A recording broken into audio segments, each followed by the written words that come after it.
малдан алынатын не өнімдерді білеміз сіздер? Қандай өнімдер? Сүт,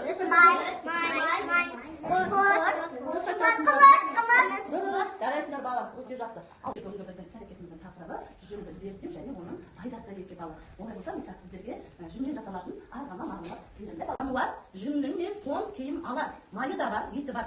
Бұл қандай жануар? Қой. Қайдан білдіңдер қой екенін? Момаққан біз айтамыз, қой момаққан екен. Жарайсыңдар. Ал қой бұғынға бұл не екен бала? Бір ғана бұл екенді.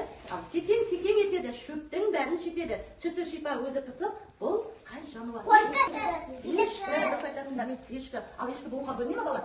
Ал өзі көрейші ал? Неше бұғынға бөлінді? 2. Ал енді, өзі алып өркешті шөлде жүріп, күй тартқан, шаршамайды жолтаңдап. Білесің бе балалар, бұл түліктің баласын. Қайдан білді түйекен? Дұрыс, өркеш бар, тас бар, өркеш бар сізінде, дұрыс айтады, тура білдіңдер. Ал ботақан деген несекен сонда түйенің баласы екен. Ал ботақан бұғынға бөліп көресіз ба? Ботақан. Неше бұғынға бөлінді? 2. Жарайсыңдар. Енді қарап, біздер жүн зертханасына келдік те балалар. Біздің зертханада меруерт апайымыз бар екен. Бізді қазір бағынап не жасайтынымызды бармалы көрсетеді. Ана бірінші топтарына келгенде балалар, біздер не істейміз? Жүнді бақылаймыз және де оны зерттейміз. Жүннен не түсетінін қараймыз да балалар. Өйткені жүнде қоқыс нешін болады? Ол қайда жайылады?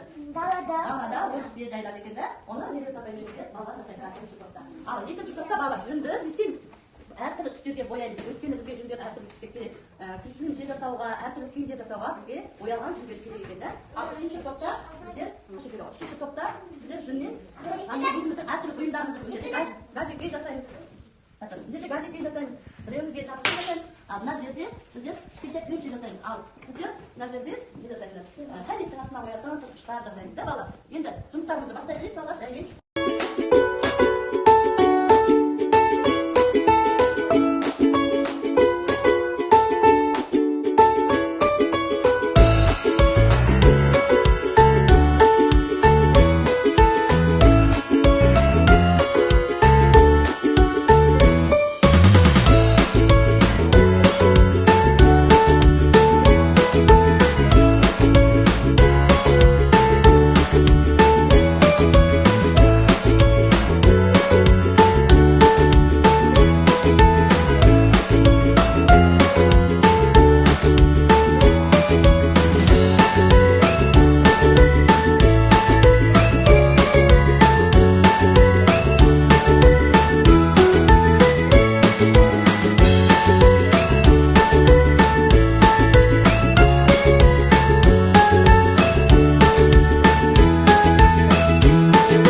Зертханадан не істеді? Не шықты жүнді түті? Не істеді? Жүнді түті не алды одан? Қоқымдар шықты да. Ол қоқымдарды немен қарадық? Микроскоппен қарадық. Ол қоқымдар қайдан шығады екен балар? Өйткені қолдар қайда жайлады? Далада жайлауда жайлады екен. Жарайды балар. Шықты балар не істедік бізді жүнмен? Боядық. Дұрыс айтасыңдар. Қандай түстерге боядық? Қызық. Әрмен түстерге боядық. Сабыға, жасылға. Бұл түстерді біз бояған себебіміз жүндерді істейміз. Әдемі текеметше басу үшін біздерге оюды, әртүрлі эмблемаларды жасауға керек екен де балалар. Үшінші топта балаларымыз, қанекей, жүннен не жасадығымыз? Айтайын, не жасадық?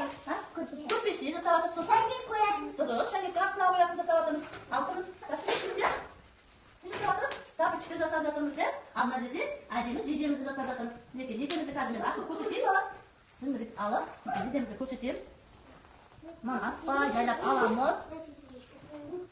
Екінші үстіне қоятын несін қойып, арқарай міне жейдесін шығарамыз жейде. Көрдіңдер ме? Әдемі жейдемізді осылай шығарып аламыз.